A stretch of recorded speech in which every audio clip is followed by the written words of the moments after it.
Hello guys, स्वागत है आपका शैलेंद्र एकेडमी में। और आज से इस वीडियो के माध्यम से डिप्लोमा के विषय basics of mechanical and electrical engineering की एक सब्जेक्ट सीरीज स्टार्ट हो रही है, जिसका ये सबसे पहला वीडियो है। जो subject basics of mechanical and electrical engineering है और इसका जो मैकेनिकल पार्ट है, यदि उसके बारे में डिस्कशन करते हैं तो उसके सिलेबस को देखना जरूरी होगा, जो कि आपके सामने ये है। सब्जेक्ट का नाम है basics of mechanical and electrical engineering, जिसके कुल 3 चैप्टर हैं। जिसमें पहला चैप्टर है थर्मल इंजीनियरिंग, जिसके अंतर्गत 2 चैप्टर हैं, sources of energy and fuels and combustion. इसके बाद दूसरा चैप्टर आएगा मशीन कंपोनेंट्स, और उसके भी कुछ छोटे छोटे पार्ट हैं। और फिर इसके बाद जो तीसरा चैप्टर है वो आता है लुब्रिकेशन। फिर इसके बाद इसका इलेक्ट्रिकल पार्ट स्टार्ट होगा। तो हम इन्हीं तीनों चैप्टर, पहला चैप्टर थर्मल इंजीनियरिंग और फिर मशीन कंपोनेंट्स और उसके बाद लुब्रिकेशन को पूरा कंप्लीट करेंगे इस सीरीज में। और इस सीरीज में आपको जल्द ही पूरे वीडियोस प्राप्त हो जाएंगे। इसलिए सारे वीडियोस को देखने के लिए आप चैनल को जरूर सब्सक्राइब कीजिए और अपने दोस्तों के साथ भी शेयर कीजिए, ताकि इससे संबंधित सभी जानकारी उनको प्राप्त हो सके और आने वाले सभी वीडियो सभी स्टूडेंट तक पहुंचे। साथ ही इस वीडियो में और आगे आने वाले अन्य वीडियो में यह भी कोशिश की गई है कि ये वीडियो आपके सिलेबस के हिसाब से पूरे टॉपिक्स को कवर करे, और साथ ही साथ इसमें जो मटेरियल प्रोवाइड हो, जो कंटेंट प्रोवाइड हो, वो आपके एग्जाम पॉइंट ऑफ व्यू से बहुत अच्छा हो, ताकि आप अच्छे मार्क्स स्कोर कर सकें। अब हम जो इस विषय का टॉपिक है सोर्सेज ऑफ एनर्जी, जिसके अंदर आएगा concept of thermodynamics and definitions, system surroundings, close system, open system, isolated system, thermodynamics, definition of work and zeroth law of thermodynamics. इतना हम इस वाले वीडियो में कवर करेंगे। और साथ ही यह भी बताएंगे कि इसमें कौन कौन से इम्पोर्टेंट क्वेश्चन हैं और कौन कौन से क्वेश्चन आ चुके हैं।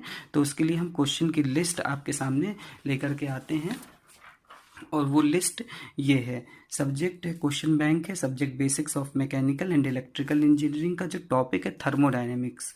उसका जो पहला क्वेश्चन है वो है थर्मोडायनेमिक में क्लोज्ड प्रणाली तथा ओपन प्रणाली क्या होती है, व्याख्या कीजिए। ये जून 2019 में आया है। इसके बाद थर्मोडायनेमिक कार्य को परिभाषित कीजिए, थर्मोडायनेमिक निकाय, परिसीमा एवं परिवेश के बारे में समझाइए, और ऊष्मागतिकी का शून्यवां नियम परिभाषित कीजिए।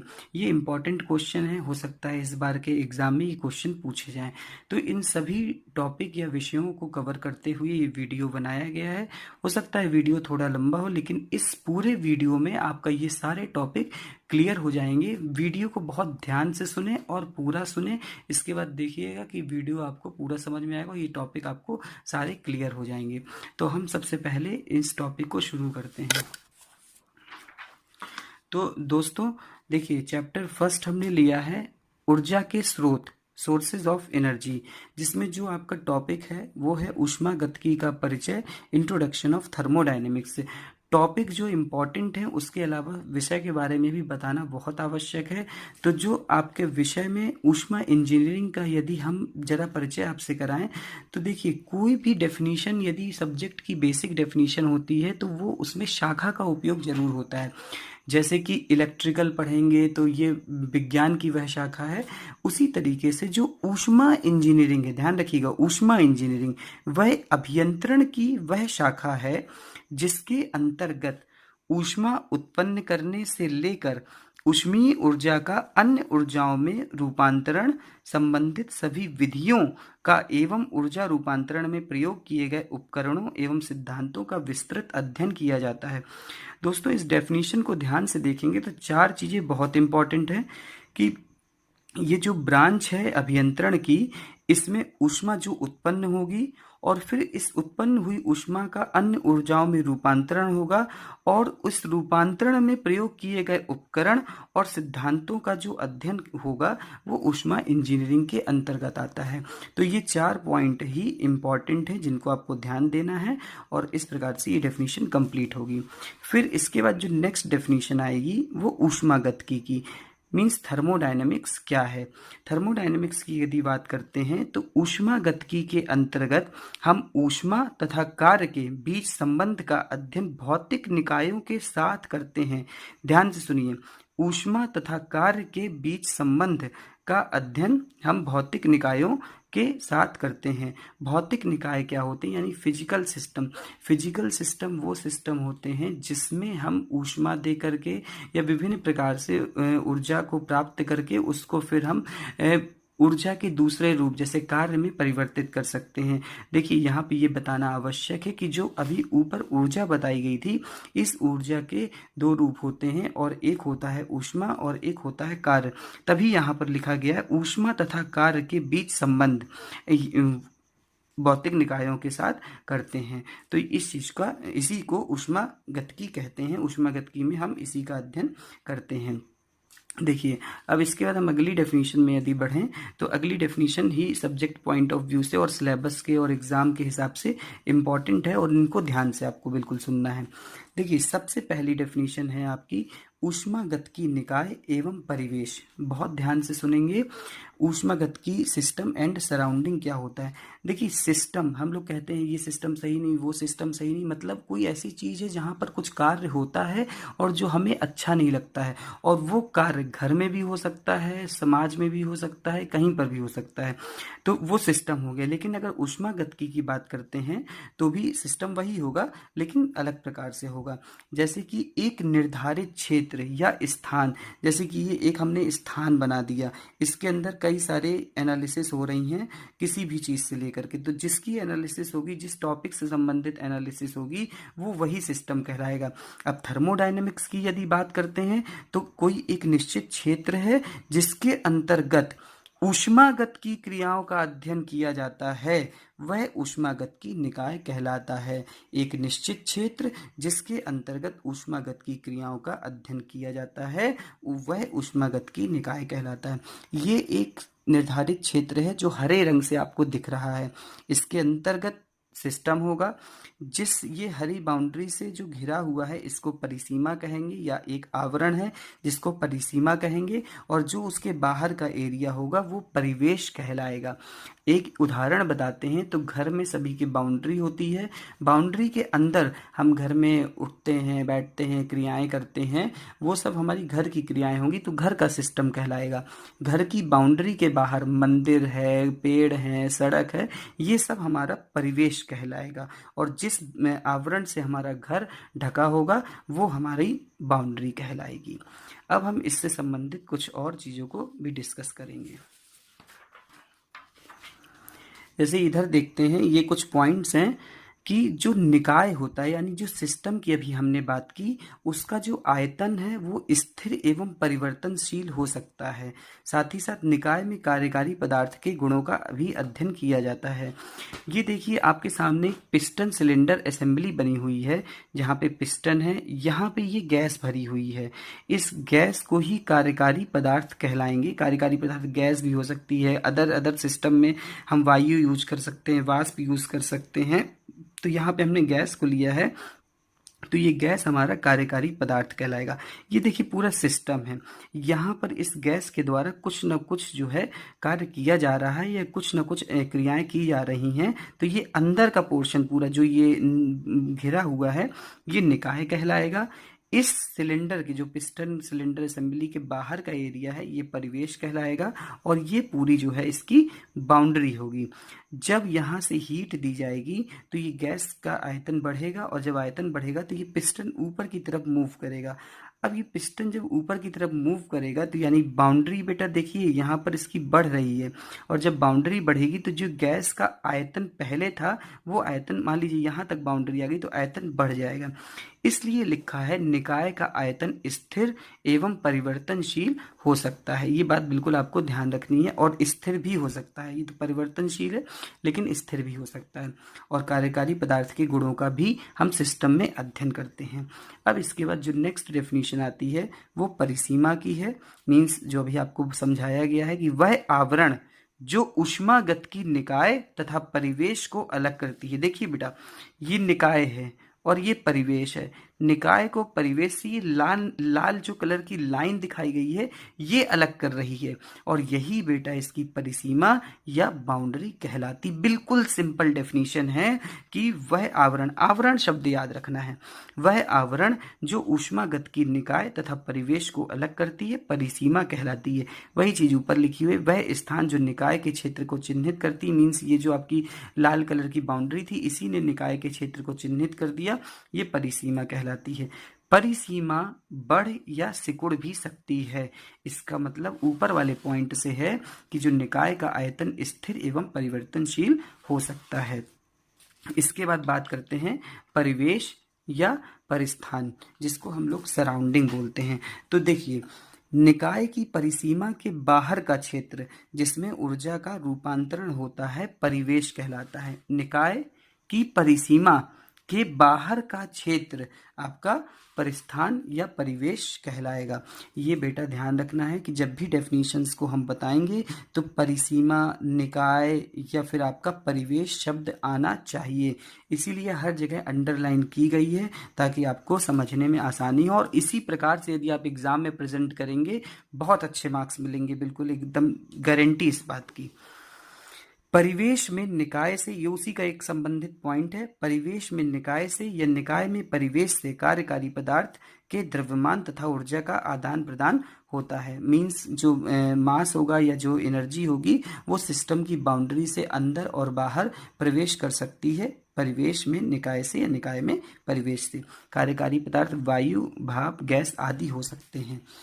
तो इसके बाद अगला जो बहुत ही महत्वपूर्ण टॉपिक है जो लगभग पूछा ही जाएगा वो है आपका सिस्टम के टाइप्स, निकाय के प्रकार। निकाय के प्रकार या हम बात करते हैं टाइप्स ऑफ सिस्टम की, तो इसको यदि डिफाइन करें तो ऊर्जा तथा द्रव्यमान, इन पॉइंट्स को याद रखना है, ऊर्जा तथा द्रव्यमान के आधार पर ऊष्मागतिकी निकाय निम्न प्रकार के हैं। कौन कौन से प्रकार है? बहुत सिंपल है, इतनी सिंपल डेफिनेशन है कि तुरंत याद हो जाएगी। पहला है बंद निकाय। बंद निकाय को क्लोज सिस्टम भी कहते हैं। तीन तरह के निकाय यहाँ पर डिस्कस किए गए सिलेबस के हिसाब से, और उन तीनों निकाय की डेफिनेशन बिल्कुल एक जैसी, केवल जरा सा अंतर है। वह ऊष्मागतिकी निकाय जिसमें निकाय की परिसीमा से केवल ऊर्जा का स्थानांतरण हो सके या आदान प्रदान हो सके तथा द्रव्यमान स्थानांतरित नहीं होता है, बंद ऊष्मागतिकी निकाय कहलाता है। देखिए, पहले तो ये ध्यान रखना है, निकाय को हमने ऊर्जा और द्रव्यमान के आधार पर हमने विभाजित किया है। तो जो बंद निकाय है उसमें केवल ऊर्जा, बंद मतलब मास नहीं जाएगा, केवल ऊर्जा का स्थानांतरण होता है, द्रव्यमान का स्थानांतरण नहीं होता है, बंद ऊष्मागतिकी निकाय कहलाता है। जैसे यहाँ देखिए फिगर, बहुत अच्छा फिगर है, निकाय बना हुआ है, ऊर्जा का प्रवेश हो रहा है, ऊर्जा बाहर जा रही, ये परिसीमा है, ये परिवेश है। जो इसके की पॉइंट हैं, द्रव्यमान स्थिर है, स्वतंत्र परिसीमा है, स्वतंत्र का मतलब परिसीमा बढ़ सकती है और सिकुड़ सकती है, साथ ही साथ ऊर्जा का स्थानांतरण भी हो रहा है। ऐसे सिस्टम को हम लोग क्लोज सिस्टम या बंद निकाय कहेंगे। अगर इसका उदाहरण देखते हैं तो चलित पिस्टन के साथ सिलेंडर, और इसका example pressure cooker. Pressure cooker सबके घर पे यूज होता है, जिसमें हम हीट देते हैं और जो हम लोग का भोजन उसमें होता है वो पकता है, लेकिन द्रव्यमान बाहर नहीं आता है, एनर्जी का ट्रांसफर बाहर से अंदर होता है, ये ध्यान रखिएगा। इसी तरीके से अभी पिस्टन सिलेंडर असेंबली आपको पीछे दिखाया था, उसमें भी जो है वो भी क्लोज सिस्टम है। कैसे क्लोज सिस्टम है, अगर इसको समझेंगे तो देखिए, यहाँ पे कहीं पर भी मास का ट्रांसफर नहीं हो रहा है, जबकि यदि यहाँ पर एक कोई पार्ट रख दिया जाए और यहाँ से हीट दी जाए तो हीट देने से जब गैस का आयतन बढ़ेगा तो ये पार्ट खिसक के यहाँ पहुँच जाएगा। पार्ट खिसका किस वजह से? हीट को देने की वजह से, मीन्स ऊर्जा का स्थानांतरण हो रहा है, लेकिन मास का स्थानांतरण बिल्कुल नहीं हो रहा है। तो दो एग्जाम्पल बहुत है अच्छे हैं, चलित पिस्टन के साथ सिलेंडर या पिस्टन सिलेंडर असेंबली, साथ ही साथ प्रेशर कुकर। फिर इसके बाद जो है दूसरा निकाय आता है, वो है आपका खुला निकाय। खुला निकाय स्टूडेंट्स क्या होता है? वह ऊष्मागतिकी निकाय जिसमें निकाय की परिसीमा से ऊर्जा तथा द्रव्यमान दोनों का स्थानांतरण हो सके, खुला ऊष्मागतिकी निकाय कहलाता है। इसी तरीके से आपको एग्जाम में प्रेजेंट करना है। ऊपर वाली डेफिनेशन में अभी आपको बताया गया कि बंद निकाय में केवल ऊर्जा का स्थानांतरण होता है, खुला मतलब ओपन, यानी कि ऊर्जा और द्रव्यमान दोनों का स्थानांतरण हो सके, खुला ऊष्मागतिकी निकाय कहलाता है। जैसे देखिए ये निकाय बना हुआ है, हरी कलर की इसकी बाउंड्री है, बाहर परिवेश है, द्रव्यमान प्रवेश करेगा, द्रव्यमान बाहर जाएगा, ऊर्जा प्रवेश करेगी, ऊर्जा बाहर जाएगी, तो ये आपका खुला निकाय होगा। इसके जो उदाहरण हैं वो बॉयलर है, वायु संपीड़क है। देखिए जो बॉयलर होता है उसको हम लोग स्टीम जनरेटर भी कहते हैं। मीन्स एक ऐसी डिवाइस है जिसमें स्टीम का जनरेशन होता है, स्टीम यानी भाप का जनरेशन होता है, यानी कि जब भाप का जनरेशन होगा तो भाप जो है सिस्टम से बाहर भी निकलेगी, यानी कि मास बाहर निकला और उसका जनरेशन जो हो रहा है वो उसको ऊष्मा देने के कारण, ऊर्जा देने के कारण हो रहा है। अतः जो बॉयलर होता है वह एक ओपन सिस्टम है, वायु संपीड़क भी ओपन सिस्टम है जिसमें एयर इंटर करती है और बाहर जाती है, तो ये ओपन सिस्टम और क्लोज सिस्टम है। इसी के साथ दोस्तों जो तीसरा आपका सिस्टम है वो है आपका विलगित निकाय, जिसको हम लोग आइसोलेटेड सिस्टम कहते हैं। वह ऊष्मागतिकी निकाय जिसमें निकाय की परिसीमा से ना तो ऊर्जा का आदान प्रदान हो सके और ना ही द्रव्यमान का, विलगित निकाय कहलाता है। बिल्कुल सिंपल है कि अभी पहले में केवल ऊर्जा का स्थानांतरण हो रहा था, दूसरे में ऊर्जा और द्रव्यमान दोनों का स्थानांतरण हुआ ओपन सिस्टम में। तीसरा विलगित निकाय है जिसमें ना तो ऊर्जा और ना ही मास किसी का भी ट्रांसफर नहीं होता है। ऐसे सिस्टम को हम लोग आइसोलेटेड सिस्टम कहते हैं। इसका जो उदाहरण है वो थर्मस फ्लास्क है, जो हम लोग जिसमें चाय वगैरह भरते हैं, थर्मो फ्लास्क कहते हैं, वही है जिसमें आपकी चाय भर देने के बाद काफ़ी समय तक गर्म रहती है। तो इस ये कहने का मतलब ये है कि ये एक इसको परफेक्ट आइसोलेटेड सिस्टम नहीं कह सकते, विलगित निकाय नहीं कह सकते हैं, लेकिन ये है। और साथ ही साथ जो संपूर्ण ब्रह्मांड है जिसमें हम कह सकते हैं ना ऊर्जा का और ना मास का आदान प्रदान नहीं होता है, तो ये भी इसका उदाहरण हो सकता है। तो ये विलगित निकाय है। इसके बाद एक और महत्वपूर्ण जो टॉपिक है वो आता है और वो है ऊष्मागतिकीय कार्य, थर्मोडायनेमिक वर्क। थर्मोडायनेमिक वर्क का यदि छोटा सा केवल डेफिनेशन लिखने को आता है तो वो ये है कि ऊष्मागतिकी कार्य एक ऊर्जा स्थानांतरण, एनर्जी ट्रांसफर है जो तापांतर के अलावा, ये ध्यान रखना है पॉइंट, तापांतर के अलावा किसी अन्य कारण से हुआ हो। तापांतर क्या होता है कि जैसे कोई एक बॉडी है वो 25 डिग्री सेंटीग्रेड पे है और दूसरी बॉडी है वो 24 डिग्री मीन्स 20 डिग्री सेंटीग्रेड पे है, तो जो टेम्परेचर होगा वो 25 से 20 डिग्री की तरफ ट्रांसफर होना शुरू हो जाएगा।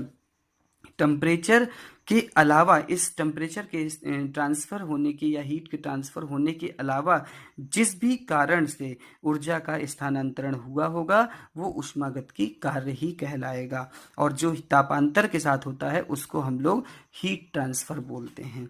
यहाँ पे एक छोटा सा बिल्कुल डेरिवेशन है कि यदि कभी बड़ा क्वेश्चन आता है तो आप इसको लिख करके बताएंगे पूरा एक्सप्लेन करके कि ऊष्मागतिकी कार्य क्या होता है।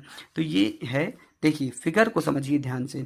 यहाँ पर कोई गैस भरी हुई है, जब ये गैस का आयतन बढ़ेगा तो ये पिस्टन पे प्रेशर P लगाएगा और पिस्टन यदि इस पोजीशन पे है तो प्रेशर P के कारण पिस्टन यहाँ इस पोजीशन पे समझ लीजिए पहुँच जाता है। तो ये इनिशियल पोजीशन है और ये इसकी फाइनल पोजीशन है। जो डिस्प्लेसमेंट हुआ वो डेल्टा एल का हुआ, प्रेशर पी लग रहा है, ये इसके बारे में सारा डिटेल में लिखा हुआ है। तो इस प्रेशर पी के कारण जो प्रेशर पी लगेगा इस पिस्टन के एरिया पे वो अनुप्रस्थ काट का क्षेत्रफल होगा जिसको कैपिटल ए से डिनोट किया गया है। पिस्टन पर लगने वाला जो बल होगा, देखिए जितना बल लगेगा वो प्रेशर इनटू इतना जो एरिया होगा जिसपे ये प्रेशर लग रहा है, तो force equals to P into A. W जो कार्य होगा वो बल गुणे विस्थापन होगा। बल कितना है F और जो विस्थापन है वो डेल्टा L है।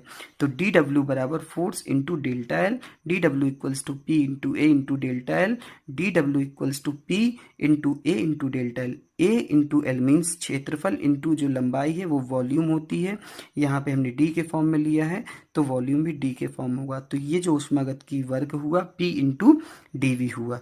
इस प्रकार से ये ऊष्मागतिकी का एक छोटा सा डेरिवेशन है लेकिन ये बहुत महत्वपूर्ण है। एसआई प्रणाली में कार्य की जो इकाई होती है वो जूल होती है, इसको न्यूटन मीटर से भी हम लोग व्यक्त कर सकते हैं। तो ये ऊष्मागतिकी कार्य हुआ।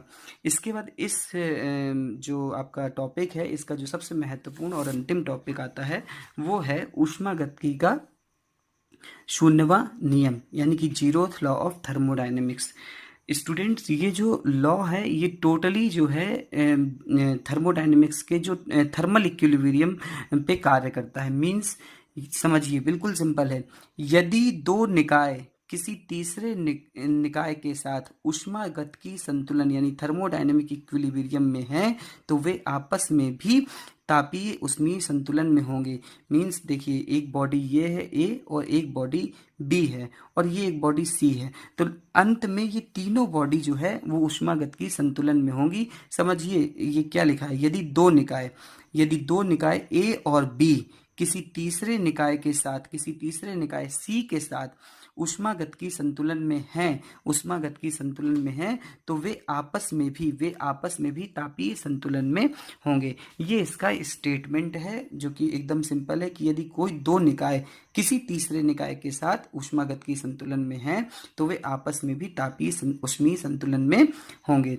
थोड़ी सी अगर बड़ा क्वेश्चन आता है तो फिर हम जो है इसके नियम का सत्यापन भी करेंगे, जिसमें हम ये मानते हैं कि कोई तीन निकाय ए, बी और सी लिए हमने। माना दो निकाय ए, बी गर्म निकाय हैं, ये ए और बी गर्म निकाय हैं और सी ठंडा निकाय है। तो गर्म निकाय से हीट ट्रांसफर होगी सी की तरफ ए से और बी से सी की तरफ होगी। तो एक कंडीशन ऐसी आएगी जब ए और सी भी आपके तापीय साम्यता में होंगे और बी और सी भी तापीय साम्यता में होंगे। ये देखिए, ए और सी भी तापीय साम्यता में होंगे और बी और सी भी तापीय साम्यता में आ जाते हैं। इस प्रकार तीनों निकाय तापीय साम्यता में आ जाते हैं और ऊष्मागतिकी का 0वां नियम सत्यापित हो जाता है। तो स्टूडेंट्स, इस प्रकार से इस टॉपिक का जो है वो पूरा कवरेज हो चुका है थर्मोडायनेमिक्स का, और होप करते हैं कि आपको पसंद भी आया होगा। साथ ही साथ अब अगले वीडियो में हम sources of energy, non conventional energy sources के बारे में डिस्कशन करेंगे, जो कि बहुत ही महत्वपूर्ण टॉपिक है इससे आपके सब्जेक्ट का। और साथ ही साथ आपसे ये भी कहेंगे कि जो भी स्टूडेंट्स हैं उन स्टूडेंट्स को ये वीडियो ज़रूर शेयर कीजिए। और दोस्तों, अगर आपको ये वीडियो पसंद आया है तो इसे लाइक, शेयर और चैनल को सब्सक्राइब जरूर कीजिए, क्योंकि अब आगे आने वाले वीडियोस में इसी सब्जेक्ट के टॉपिक्स की सीरीज रहेगी, जो आपके लिए बहुत ही महत्वपूर्ण है, जिसमें आपको सभी ज़रूरत के नोट्स और सभी जानकारियाँ मिलेंगी। तो चैनल को सब्सक्राइब जरूर कीजिए। Thank you.